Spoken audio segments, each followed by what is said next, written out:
Reserves थे वो गिर के 9 अरब डॉलर्स के इर्द-गिर्द कम थे, यानी 3-4 हफ्ते की इंपोर्ट्स के बराबर थे। हमारी जो इंपोर्ट्स और एक्सपोर्ट्स का जो खसारा था वो 3 गुना ज्यादा इंपोर्ट्स थी एक्सपोर्ट्स से। एक्सपोर्ट्स 5 साल बड़ी नहीं मुल्क की, यानी जो डॉलर्स में आना था वो आमदनी नहीं थी एक्सपोर्ट्स को का खर्चा बर्दाश्त करने के लिए।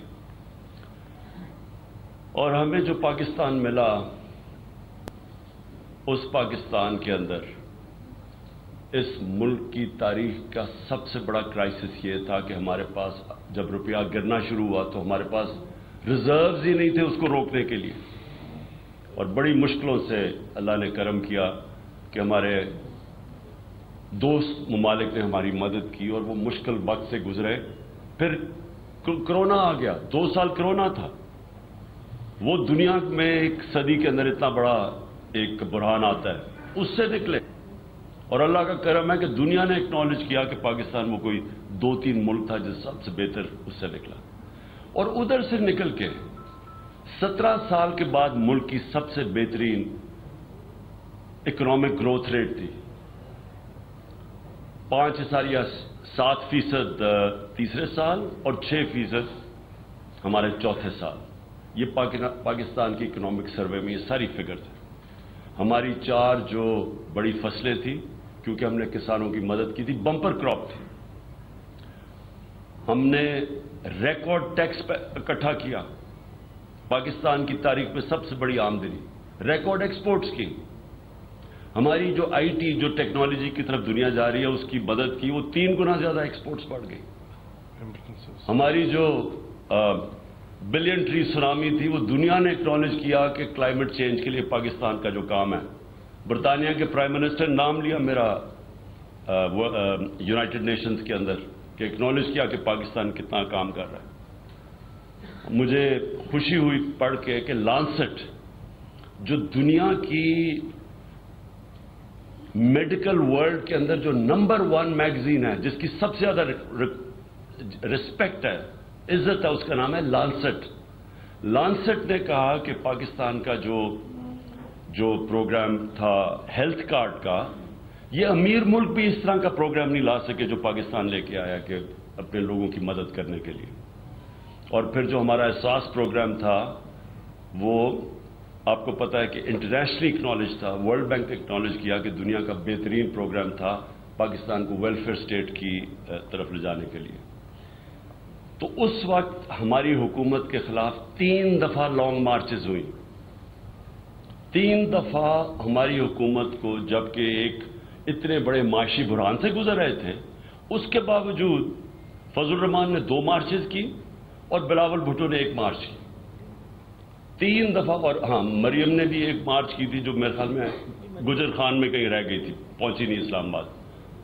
तो हमने तो कभी किसी को नहीं रोका। तब तो इनको नहीं ख्याल आया कि कोरोना के भी अजाब से गुजर रहे हैं, हम एक बैंकरप्ट मुल्क छोड़ के गए, वो भी उससे हम निकलने की कोशिश कर रहे थे।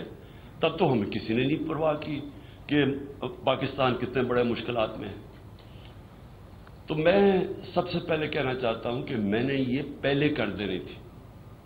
हमने मार्च, जब इन्होंने हमने एक पुरअमन एहतजाज किया 25 मई को, जो उन्होंने तशद्दुद किया हमारे ऊपर, उसके बाद उसके अगले दिन मैं अगर वो ना उस वक्त उसको कॉल ऑफ करता तो अगले दिन वाकई इस मुल्क के अंदर इंतशार होना था, मुल्क में खून होना था अगले दिन। मैंने इसलिए वो कॉल ऑफ किया कि मुझे पता था कि जिस तरह का इन्होंने हमारे ऊपर तशद्दुद किया वो 25 की रात को, अगले दिन वो जाना था खून की तरफ। तो अपने मुल्क को निकालने के लिए कि इंतशार ना हो और मुश्किल, मैंने उसको कॉल ऑफ किया। जब इन्होंने कहा कि जी हमारा मजाक भी उड़ाया, हमने सिर्फ अपने मुल्क की खातिर नहीं किया। अब होता क्या है, पहले एक बैरूनी साजिश के तहत ये हमारे ऊपर इन चोरों को मुसल्लत करते हैं।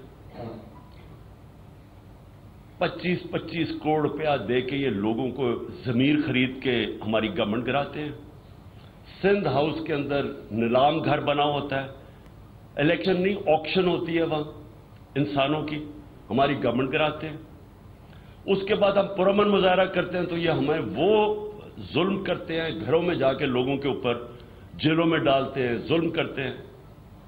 उसके बाद जब हम इलेक्शन जीतते हैं, बाय इलेक्शन जीतते हैं जुलाई का, उसके बाद केसेस की बारिश हो जाती है। मेरे ऊपर कुछ 24 FIRs कट चुकी है, दहशतगर्दी की FIR कट चुकी है, 2 दफा मुझे जेल में डालने के लिए, पकड़ने के लिए पुलिस आ गई। हमारे सारी टॉप लीडरशिप के ऊपर FIR कट जाती है। मीडिया के ऊपर ये जिस तरह की पाबंदियां लगाते हैं और जो जुल्म करते हैं, पाकिस्तान की किसी डेमोक्रेसी के अंदर इसकी मिसाल नहीं है। जिस तरह इन्होंने सहाफियों से किया है, जिस तरह इन्होंने इमरान रियाज को पकड़ के बंद किया दड़बे में, उसके ऊपर तशद्दुद किया, जिस तरह इन्होंने एयाज अमीर को ह्यूमिलिएट किया, जिस तरह इन्होंने समी इब्राहिम उसको जलील करने की कोशिश की, साबिर शाकिर मुल्क से बाहर भाग गया।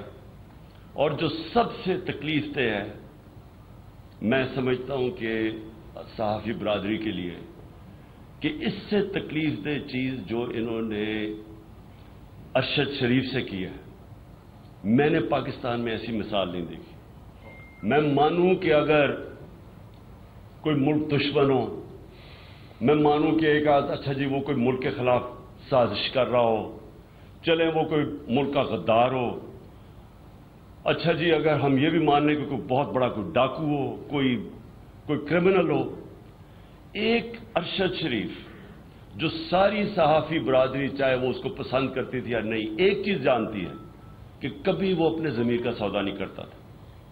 सब जानते हैं कि वो मुहिब वतन पाकिस्तानी था, सब जानते हैं कि उसके घर में 2 शहादतें थी, वो हमेशा अपने मुल्क के लिए खड़ा होता था।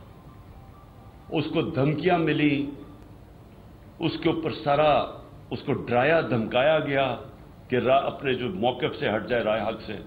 तो जो उससे किया इन्होंने, पहले मुल्क से बाहर वो और मैंने उसको एडवाइस किया, 2 दफा मैंने उसको कहा, दूसरी दफा गया वापस मुझ छोड़ के कि उसकी जान खतरे में। तो जो उससे हुआ है कि ये वो पहले चोरों को मुसल्लत कर दो।